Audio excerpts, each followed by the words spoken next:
Hi friends, welcome to our channel. I am Shripad Naik and you are watching Electrical Academy. तो देखो इस video में हम discuss करने वाले फंडामेंटल्स ऑफ एसी बेसिक से जाएंगे एडवांस की तरफ। सबसे पहले नेटवर्क एनालिसिस जो आपको प्लेलिस्ट मैंने अपलोड की है इलेक्ट्रिकल एकेडमी यूट्यूब चैनल पे, तो वो प्लेलिस्ट अगर आपको पता होगी तो इसमें हमने डीसी सर्किट्स का पूरा कंप्लीट किया है। जो भी है नेटवर्क थ्योरम्स होंगे, बेसिक्स ऑफ डीसी सर्किट होगा, सब कुछ हमने डिटेल में वहाँ डिस्कस किया है। कुछ पार्ट जो भी मिसिंग है वो कंप्लीट हो जाएगा। पहले अभी हम फंडामेंटल्स ऑफ एसी की तरफ मूव करने जा रहे हैं, ठीक है। तो fundamentals of AC very basic से अभी एडवांस की तरफ मैं अभी जाने वाला हूँ। तो फंडामेंटल्स ऑफ एसी में आज हम क्या पॉइंट्स कवर करने वाले हैं वो सबसे पहले ओवरलुक कर लेते। अल्टरनेटिंग करंट होगा, maximum value, instantaneous value, peak to peak value, time period and frequency, ये सारे टॉपिक्स आज के इस लेक्चर में कवर होंगे और बाद में हम मूव करेंगे basic to advance level. Okay, तो देखते हैं अभी फंडामेंटल्स ऑफ एसी स्टार्ट करने जा रहा हूँ मैं। तो फंडामेंटल्स ऑफ एसी में what is AC? AC means alternating cycle का हम यहाँ उल्लेख करने जा रहे हैं। तो अल्टरनेटिंग साइकिल्स में डीसी में हमने क्या देखा था? डीसी में हमने देखा था कि magnitude and direction both are constant. Magnitude और डायरेक्शन चेंज नहीं होती है with respect to time. With respect to time आपको एक सेम वैल्यू वहाँ मिलती है डीसी की केस में, बराबर है, ये हमने डिस्कस किया था। लेकिन एसी सप्लाई जो जनरेट होती है वो कैसे जनरेट होती है? तो वो आपको हमेशा ये पता है कि एसी आपका साइनोसाइडल जनरेट होता है, बराबर है। तो साइनोसाइडल एसी सप्लाई अगर आपको मिलता है तो साइनोसाइडल इसकी वेवफॉर्म होती है और साइनोसाइडल वेवफॉर्म जो जनरेट होती है उसमें आपका डायरेक्शन भी चेंज होता रहता है और मैग्नीट्यूड भी चेंज होता रहता है विथ रिस्पेक्ट टू टाइम। तो अगर अल्टरनेटिंग साइकिल की डेफिनेशन की अगर मैं बात करूँ तो हम क्या दे सकते हैं इसकी? when direction and magnitude both are changing with respect to time,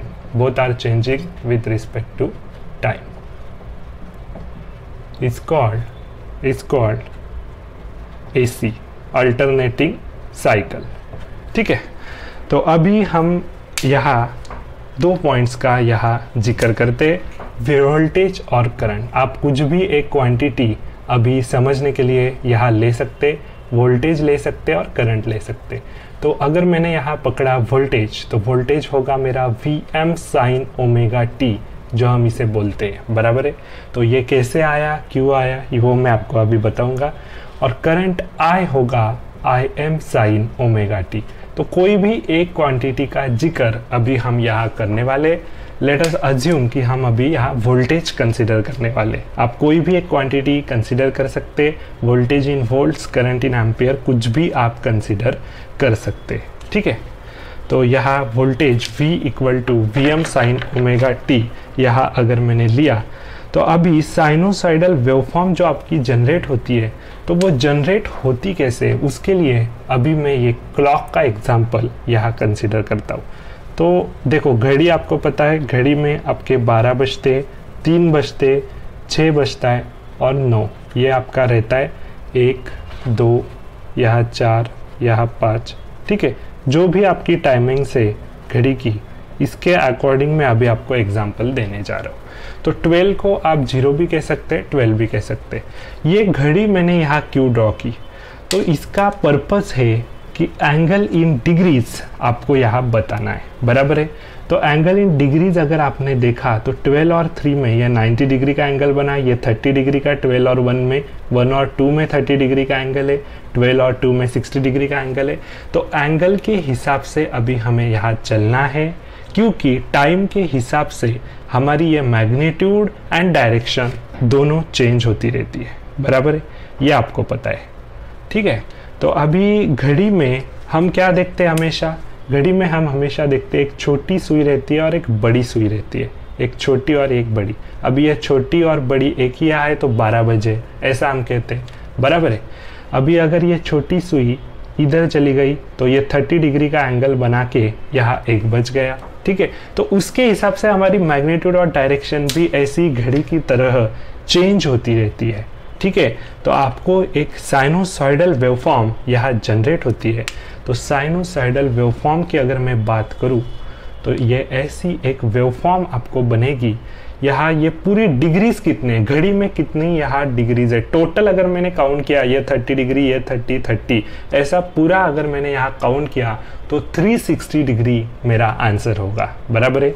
यहाँ से मैं मूव करूँगा 6 की तरफ आऊँगा तो ये 180 डिग्री, और यहाँ अगेन यहाँ 180 डिग्री, 180 प्लस 180 360 डिग्री की घड़ी एक साइकिल कंप्लीट करता है, और बाद में फिर मूव होता है 0 to 360 डिग्री। तो एक साइकिल वो कंप्लीट करता है पूरी 360 डिग्री, वैसे ही हमारा साइनोसॉइडल वेवफॉर्म का रहता है, बराबर है। तो यहाँ 0 डिग्री का यहाँ मैं जिक्र करता हूँ, ये 90 डिग्री अगर मैं बताता हूँ, ये 180 डिग्री, ये 270 डिग्री और ये 360 डिग्री। ये पॉइंट्स मैंने यहाँ मार्क कर लिए, और लेट अस अज्यूम कि अभी मैं ये जो बात करने जा रहा हूँ ये वोल्टेज के लिए बात करने जा रहा हूँ, ठीक है। तो ये V फॉर वोल्टेज मैंने यहाँ ले लिया। तो अभी जो मेरी अल्टरनेटिंग यहाँ एक वेवफॉर्म बन रही है वोल्टेज के लिए, तो 90 डिग्री मेरा हाईएस्ट पॉइंट रहेगा, क्योंकि यहाँ साइन है, अल्टरनेटिंग क्वांटिटी है, साइन आपको दिखाई दे रहा है मैथमेटिकल फॉर्म में। तो साइन की हाईएस्ट वैल्यू आपको साइन 90 देगा, फिर साइन 180 फिर से 0 होगा, साइन 270 भी आपको हाईएस्ट वैल्यू देगा लेकिन निगेटिव में देगा, और साइन 360 डिग्री हमारा 0 रहेगा। और ये वोल्टेज अगर मैंने यहाँ वो एक्सिस पे लिया है, एक्स एक्सिस पे ये जो हम देख रहे हैं एंगल्स, तो ये टाइम के रिस्पेक्ट में हमारा ओमेगा टी के रिस्पेक्ट में ये वोल्टेज वेरी करेगा, अल्टरनेटिंग वोल्टेज है, हर एक पॉइंट में ये वोल्टेज आपका चेंज करेगा, बराबर है। तो अभी ये वेवफॉर्म अगर मैंने यहाँ ड्रॉ की तो आपको मिलेगा यहाँ 90 डिग्री ये मैक्सिमम वैल्यू, 180 डिग्री फिर से 0, ये 270 डिग्री निगेटिव मैक्सिमम, और 360 डिग्री फिर से 0। तो ऐसी एक अल्टरनेटिंग वेवफॉर्म आपको ये वोल्टेज के लिए मिल गई। तो अभी इसमें कुछ पॉइंट्स है वो मैं अभी कंसीडर करने जा रहा हूँ। इसमें सबसे ज़्यादा जो आपको वैल्यू दिखाई दे रही है ये साइन 90 पे दिखाई दे रही है, और निगेटिव मैक्सिमम साइन 270 पे दिखाई दे रही है, बराबर है। ये दो वैल्यू आपको मैक्सिमम एज अ कंसिडर करके हम चल सकते हैं। तो ये अगर आपकी मैक्सिमम वैल्यू है तो इसको हम क्या कहेंगे, इसको हम कह सकते हैं पीक वैल्यू और मैक्सिमम वैल्यू, और इसे हम एम्पलीट्यूड भी कह सकते हैं, ठीक है। पीक वैल्यू कहो या मैक्सिमम वैल्यू कहो या एम्पलीट्यूड कहो, तीनों करेक्ट है, ठीक है। तो अभी ये ओमेगा टी ये एंगल के रिस्पेक्ट में हमारा जो ये वोल्टेज चेंज होता रह रहा है टाइम के रिस्पेक्ट में। तो अभी अगर मैं ये पीक वैल्यू, मैक्सिमम वैल्यू और एम्पलीट्यूड हमारा हो गया, ओमेगा टी मैंने आपको बताया, कौन सी क्वांटिटी ली वो मैंने आपको बताया, ठीक है। अभी ये आपकी मैक्सिमम वैल्यू है और ये निगेटिव मैक्सिमम वैल्यू है। तो दो मैक्सिमम वैल्यू, एक पॉजिटिव मैक्सिमम और निगेटिव मैक्सिमम, दोनों आपको एक साइकिल में आपको दिखाई दे रही है। इन दोनों के बीच में, ये दोनों के बीच अगर मैंने एक लाइन ड्रॉ की, एक लाइन ऐसी अगर मैंने ड्रॉ की, तो ये जो वैल्यू आपको यहाँ मिलती है इतनी, ये रहेगी आपकी पीक टू पीक वैल्यू।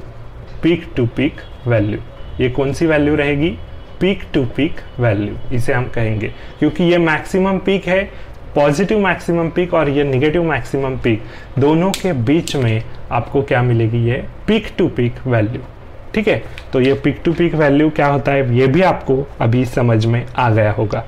अभी हम अगर घड़ी की तरफ वापस चलते तो यहाँ 12 और 6 यहाँ से यहाँ तक इतनी इसने एक हाफ साइकिल कंप्लीट की। इस घड़ी की पूरी साइकिल कितनी है, ये पूरी ऐसी साइकिल है। तो हाफ साइकिल 12 से 6 तक ये हमारी हाफ साइकिल हुई। तो यहाँ 12 से 6 तक हाफ साइकिल अगर साइनोसाइडल में मैं दिखाऊँ तो ये इतनी हो गई है, बराबर है।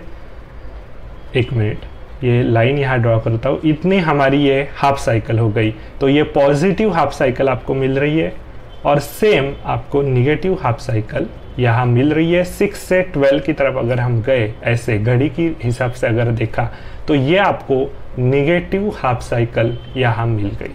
ठीक है, तो positive half cycle as well as negative half cycle आपको मैंने अभी बता दिया।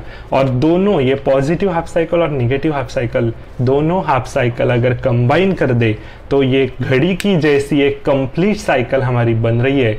तो यहाँ वेवफॉर्म में ये पूरी कंप्लीट एक साइकिल यहाँ बनेगी। तो ये एक 1 साइकिल यहाँ आपको दिखाई दी।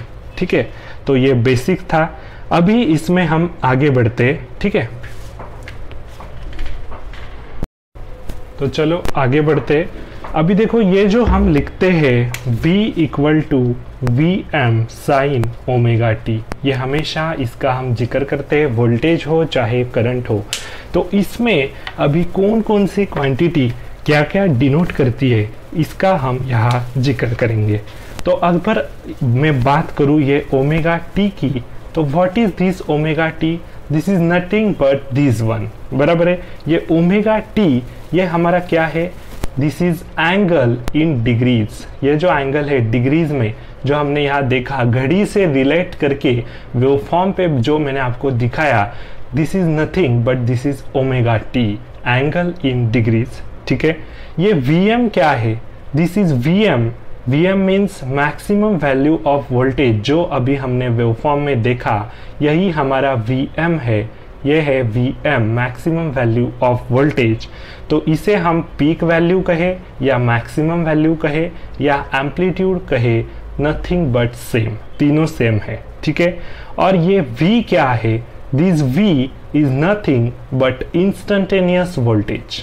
तो AC सप्लाई में हमेशा आपको ये जो क्वांटिटी साइनोसॉइडल फॉर्म में जो मिल रही है ये सारी इंस्टेंटेनियस वैल्यूज आपको मिल रही है।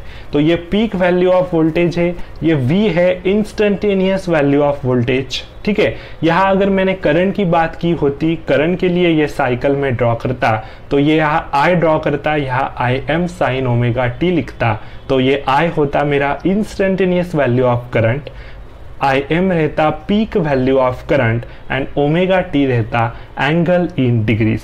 तो what is this instantaneous value?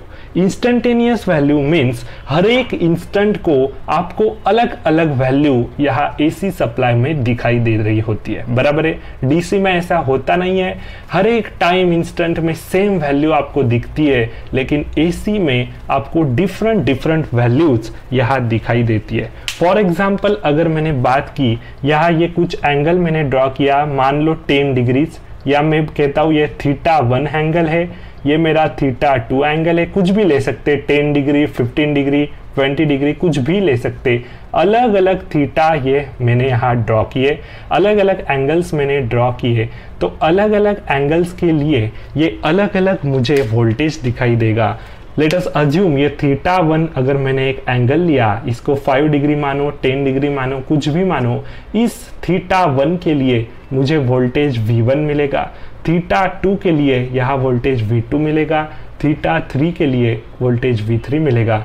तो हर एक एंगल में आपका वोल्टेज यहाँ चेंज होता रहता है। बराबर है, हर एक एंगल में आपका वोल्टेज यहाँ चेंज होता रहता है।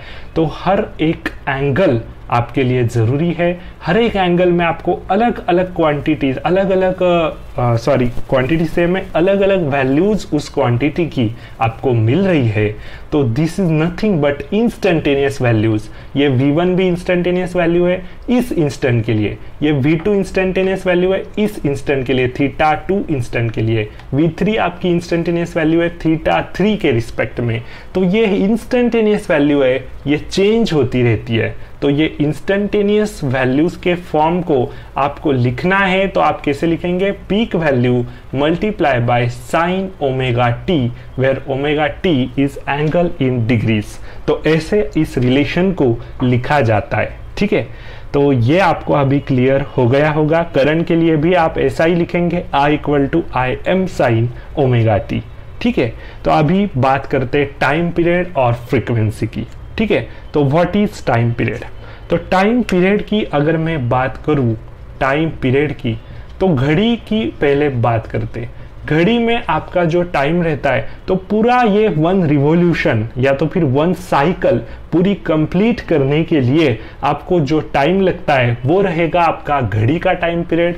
उसके ही हिसाब से यहाँ एसी में अगर मैंने देखा तो मेरा टाइम पीरियड क्या रहेगा, ये पूरी ये जो 1 साइकिल है ये कंप्लीट करने के लिए मुझे जितना समय लगेगा वो रहेगा मेरा टाइम पीरियड। वो कुछ भी हो सकता है, 1 सेकंड हो सकता है, 2 सेकंड हो सकता है, मिली सेकंड हो सकता है, माइक्रो सेकंड हो सकता है, कुछ भी हो सकता है।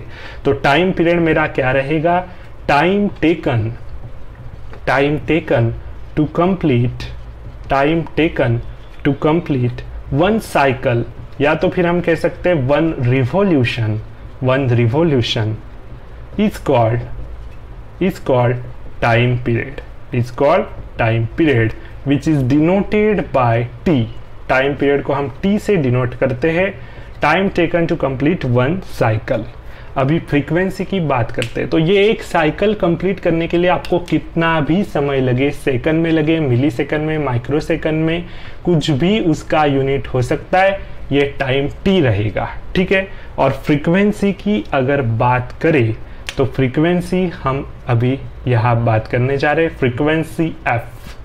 तो frequency is nothing but number of cycle completed in 1 second is called frequency. 1 second में आपकी कितनी साइकिल्स कंप्लीट हो रही है ये आपकी फ्रीक्वेंसी बताती है, ठीक है। तो number of cycles completed in 1 second is called frequency denoted by f। और फ्रीक्वेंसी को आपको टाइम पीरियड के फॉर्म में अगर रिलेट करना है तो फ्रीक्वेंसी f रहेगा 1 बाय टाइम पीरियड, और इसका यूनिट रहेगा हर्ट्स, और इसे हम सेकंड इनवर्स भी कह सकते हैं, सेकंड इनवर्स, क्योंकि 1 बाय टी ये आपका रेसिप्रोकल है टाइम पीरियड का, तो 1 बाय टी है, तो टी का आपका यूनिट सेकंड में रहता है, तो सेकंड इनवर्स ये आपका फ्रीक्वेंसी का यूनिट हुआ। कुछ लोग आपको कंफ्यूज कर देंगे, तो फ्रीक्वेंसी आप हर्ट्स में कह सकते और इसका यूनिट है सेकंड इनवर्स, ठीक है। और लास्ट में मैं बात करता हूँ इस ओमेगा की, जो ओमेगा आपको दिखाई दे रहा है।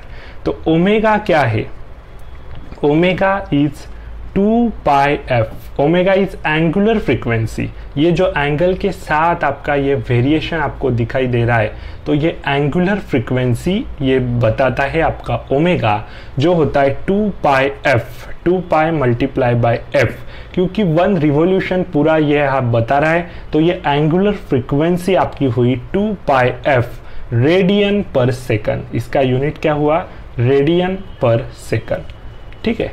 तो ये भी आपको पता होना चाहिए। तो ये पूरा जो बेसिक्स है फंडामेंटल्स ऑफ एसी में सबसे ज़्यादा जो बेसिक चीज़ें जिसमें अगर आप कुछ मिस कर जाए तो पूरा मशीन में आपको दिक्कत आ सकती है, पूरे पावर सिस्टम में आपको दिक्कत आ सकती है, नेटवर्क में दिक्कत आ सकती है। इसीलिए ये एपिसोड मैंने डिज़ाइन किया कि सारी चीज़ें बेसिक से आपको पता होनी चाहिए। अभी और कुछ बेसिक्स है वो हम अगले वाले एपिसोड में डिस्कस करेंगे, ठीक है। तो मिलते हैं अगले वाले एपिसोड में, तब तक के लिए good bye and thank you very much.